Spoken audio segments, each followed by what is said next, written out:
សូមជូនព្រឹត្តិការណ៍ព័ត៌មានអាប់ដេតចុងក្រោយស្ដីអំពីចំនួនព្រំដែនកម្ពុជាថៃទើបតែមិញនេះទេបងប្អូនសារព័ត៌មាន Culture English របស់ថៃបានចុះផ្សាយប្រើប្រាស់ពាក្យពេចន៍ឌឺដងបញ្ឆិតបញ្ឈៀងទៅនឹងក្រសួងការពារជាតិកម្ពុជាដែលបានបដិសេធលើការអះអាងរបស់ប្រទេសថៃថាកម្ពុជាបានប្រើប្រាស់យន្តហោះគ្មានមនុស្សបើកដ្រូននៅតាមបណ្ដោយព្រំដែនដែលរឿងនេះកម្ពុជាបានបដិសេធថាមិនមែនជាការពិតទេនេះគឺជាការចោទប្រកាន់យ៉ាងច្បាស់ក្រឡែតរបស់ភាគីថៃដែលអាចបង្កឲ្យមានភាពតានតឹងកើនឡើងនិងបំផ្លាញសេចក្តីទុកចិត្តរវាងគូភាគីទាំងពីរអនុញ្ញាតជម្រាបសួរបងប្អូនប្រិយមិត្តទេសជនជាទីគោរពរាប់អានស្វាគមន៍មកកាន់វីដេអូវិភាគព្រឹត្តិការណ៍សំខាន់ៗជុំវិញចំនួនព្រំដែនកម្ពុជាថៃបងប្អូនបានដឹងរួចមកហើយអំពីចំនួនមួយនេះគឺកើតឡើងពីភាគីថៃតែម្នាក់ប៉ុណ្ណោះដែលនៅតែចងចិត្តចង់ឈ្លានពានទឹកដីកម្ពុជារហូតមកទល់បច្ចុប្បន្នហើយព្យាយាមធ្វើសកម្មភាពគ្រប់បែបយ៉ាងដោយមិនចេះអៀនខ្មាស់ជាទីបំផុតដើម្បីធ្វើយ៉ាងណារករឿងបុកម្នេញកម្ពុជាបង្កចំនួនប្រដាប់អាវុធនិងអាចចោទប្រកាន់កម្ពុជាថាកម្ពុជាមិនគោរពច្បាប់អន្តរជាតិកម្ពុជាផ្ទុះអាវុធដើម្បីឈ្លានពានទឹកដីថៃប៉ុន្តែទោះបីជាទង្វើនេះថៃព្យាយាមធ្វើយ៉ាងណាក៏ដោយវាជារឿងដដែ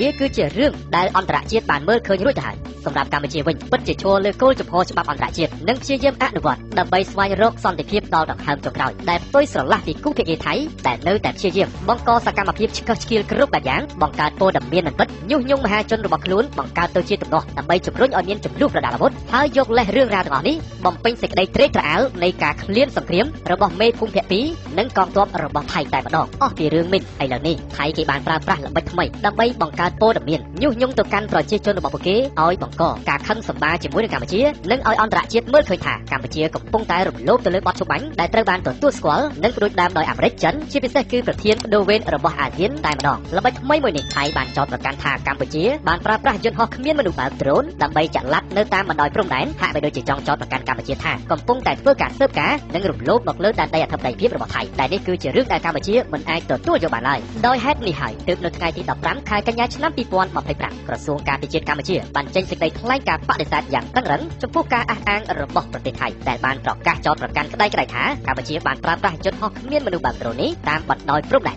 ដែលជាការចោទប្រកាន់ដ៏កក្លឿនជាទីបំផុតនិងអាចបង្កនូវការយល់ច្រឡំយ៉ាងធ្ងន់ធ្ងរជំរុញឲ្យទំនាក់ទំនងការទូតនិងយោធារបស់ប្រទេសទាំងពីរបង្កើនភាពតានតឹងឡើងក្រសួងការពារជាតិកម្ពុជាបានឲ្យដឹងបន្ថែមទៀតថាការចោទប្រកាន់បែបនេះគ្មានមូលដ្ឋាននិងគ្មានភស្តុតាងគ្រប់គ្រងធ្វើឲ្យសេចក្តីជឿទុកចិត្តរវាងប្រទេសទាំងពីរត្រូវបានរំខានហើយអាចនាំឲ្យមានការរិះគន់នៅក្នុងកម្រិតអន្តរជាតិប្រសិនបើត្រូវបានយកទៅប្រើប្រាស់ជាឧបករណ៍នយោបាយបងប្អូនបើយើងគិតឲ្យដល់ទៅវាមិនមែនជារឿងថ្មីទេតាមពិតគឺជារឿងដដែលដែលថៃតែងតែព្យាយាមរកល្បិចរកវិធីគ្រប់បែបយ៉ាងធ្វើយ៉ាងណាដើម្បីបង្កចំនួនឲ្យកាន់តែមានស្ថានភាពតានតឹងជាងមុនពួកគេមិនចង់សុខទេបងប្អូនពួកគេនៅតែចិញ្ចឹមចិត្តម្ដងហើយម្ដងទៀតដោយអ្វីដែលជាការអះអាងរបស់មេភូមិភាគពីរដែលចូលនិវត្តន៍ទៅហើយនោះនៅតែស្ដាយចិត្តមហិច្ឆតារបស់ខ្លួនចង់បានប្រាសាទតាម៉ុនធំនិងទីតាំងតំបន់ផ្សេងៗទៀតនៃក្នុងទឹកដីកម្ពុជាដែលនេះសបញ្ជាក់ឲ្យឃើញថាថៃមិនព្រមឈប់ទេថៃនៅតែចិញ្ចឹមចិត្តឈ្លានពានកម្ពុជាដោយប្រើប្រាស់គ្រប់មធ្យោបាយទាំងអស់ក្តីព្រួយបារម្ភមួយដែលខ្ញុំមើលឃើញនោះគឺការផ្សព្វផ្សាយព័ត៌មានមិនពិតរបស់ថៃតែម្ដងទៅកាន់អន្តរជាតិកន្លងមកបងប្អូនបានជ្រាបរួចមកហើយថាភាគីថៃបានព្យាយាមបង្កើតរឿងរ៉ាវថ្មី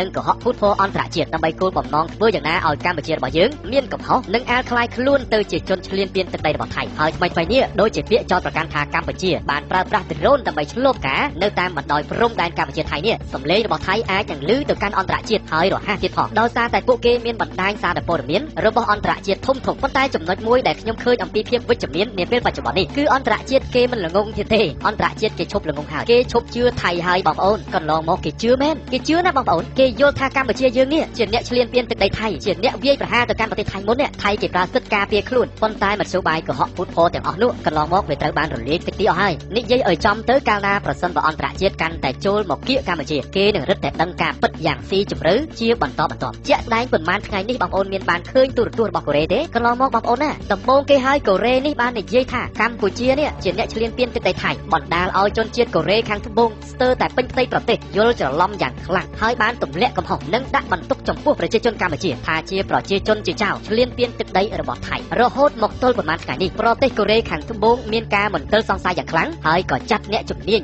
សារព័ត៌មានរបស់ពួកគេបានចុះមកដល់ទីតាំងរវាងព្រំដែនកម្ពុជាថៃដែលត្រូវបាន ទាហានថៃពាត់បន្លាលុះប្លន់យកទឹកដីប្រជាជនកម្ពុជាហើយបណ្ដាលឲ្យចាស់ជរាកុមារស្ត្រីមានផ្ទៃពោះអ្នកជំងឺត្រូវបានបាត់បង់ផ្ទះសម្បែងទ្រព្យសម្បត្តិដីធ្លីគេអាកររបស់ខ្លួនមករស់នៅក្នុងតក់ដោយសេចក្តីលំបាកវេទនាហើយមកទល់ពេលនេះមកទល់ម៉ោងនេះសារព័ត៌មានរបស់កូរ៉េខាងត្បូងបានធ្វើការសុំទោសយ៉ាងខ្លាំងចំពោះប្រជាជនកម្ពុជាដែលកន្លងមកខ្លួនបានផ្សព្វផ្សាយព័ត៌មានមិនពិតទៅតាមខ្សែញាក់របស់សារព័ត៌មានថៃដោយអ្វីដែលខ្ញុំជម្រាបជូនខាងលើនោះថាសម្លេងរបស់គេបានធ្វើការផ្សព្វផ្សាយលឿនជាងកម្ពុជាទៅកាន់អន្តរជាតិដោយសារតែហេតុនេះហើយទើបថៃតែងតែព្យាយាមបង្កើតព័ត៌មានមិនពិតក្នុងគោលបំណងញុះញង់ឲ្យអន្តរជាតិស្អប់កម្ពុជាទម្លាក់កំហុសមកលើកម្ពុជាអាងនឹងយកឱកាសនេះដើម្បីបង្កទំនាស់ប្រដាប់អាវុធជាមួយនឹងកម្ពុជានៅពេលដែលពួកគេមានឱកាសគួររំលឹកផងដែរថានៅក្នុងកិច្ចប្រជុំ GBC កាលពីសប្តាហ៍មុនប្រទេសថៃបានធ្វើកិច្ចពិភាក្សាជាមួយនឹងប្រទេសកម្ពុជាដោយព្រមព្រៀងជាមួយនឹងកម្ពុជាពាក់ព័ន្ធជាមួយនឹងការផ្សព្វផ្សាយព័ត៌មានមិនពិតប៉ុន្តែមកទល់ពេលនេះថៃនៅតែបន្តសកម្មភាពរបស់ខ្លួនជាទម្លាប់ដដែលហ្នឹងពួកគេនៅតែមិនបោះបង់នៃការបង្កើតព័ត៌មានคล้ายៗដើម្បីជំរុញឲ្យមានចំនួនប្រដាប់អាវុធដដែលដូច្នេះលទ្ធផលនៃកិច្ចប្រជុំ GBC កាលពីសប្តាហ៍មុននោះហាក់បីដូចជាមិនមានប្រសិទ្ធភាពនិងផលប្រយោជន៍អ្វីទាល់តែសោះតើថៃពិតជាយល់ច្រឡំ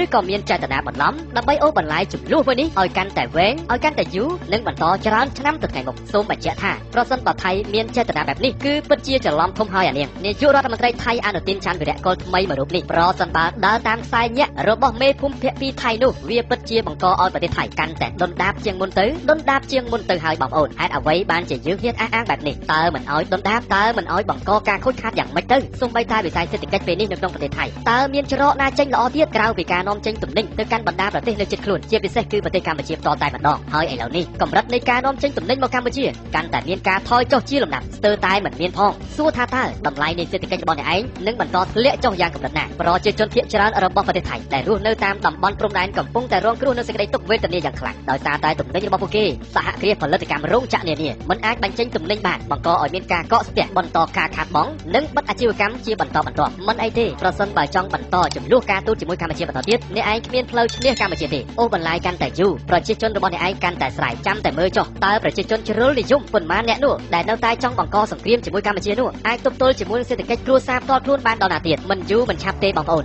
នឹងមានរឿងល្អមើលជាក់ជាមិនខាតជាសេចក្តីសរុបរួមមកកម្ពុជាមិនបានបង្ហោះដ្រូននៅតាមព្រំដែននោះទេប៉ុន្តែអ្នកឯងវិញជាអ្នកបង្ហោះដ្រូនហើយកម្ពុជាក៏មានភស្តុតាងផងដែរទុយស្រឡះពីអ្នកឯងបានត្រឹមតែនិយាយដើម្បីញុះញង់តែប៉ុណ្ណោះដូច្នេះសូមប្រជាជនកម្ពុជាកុំជឿទៅលើព័ត៌មានមិនពិតដែលថៃព្យាយាមបង្កើតនៅការញុះញង់ឲ្យពួកយើងបែកបាក់គ្នាតែប៉ុណ្ណោះសូមប្រជាជនកម្ពុជាទាំងអស់បន្តបង្កើនកម្លាំងសាមគ្គីភាពឲ្យបានទ្វេដងជាងមុនជំរុញនៅការគាំទ្រផលិតផលនៅក្នុងស្រុករបស់ប្រទេសកម្ពុជាដែលផលិតឡើងដោយប្រជាជនកម្ពុជាប្រាក់ចំណេញចូលនៅក្នុងប្រទេសកម្ពុជា 100% ទន្ទឹមទៅនឹងការគាំទ្រផលិតផលរបស់កម្ពុជាសូមបន្តធ្វើពហិការមិនប្រើប្រាស់ផលិតផលរបស់ថៃជាបន្តទៀតដើម្បីបំផាក់សេដ្ឋកិច្ចថៃឲ្យកាន់តែធ្ងន់ធ្ងរជាងនេះសូមអរគុណសូមជម្រាប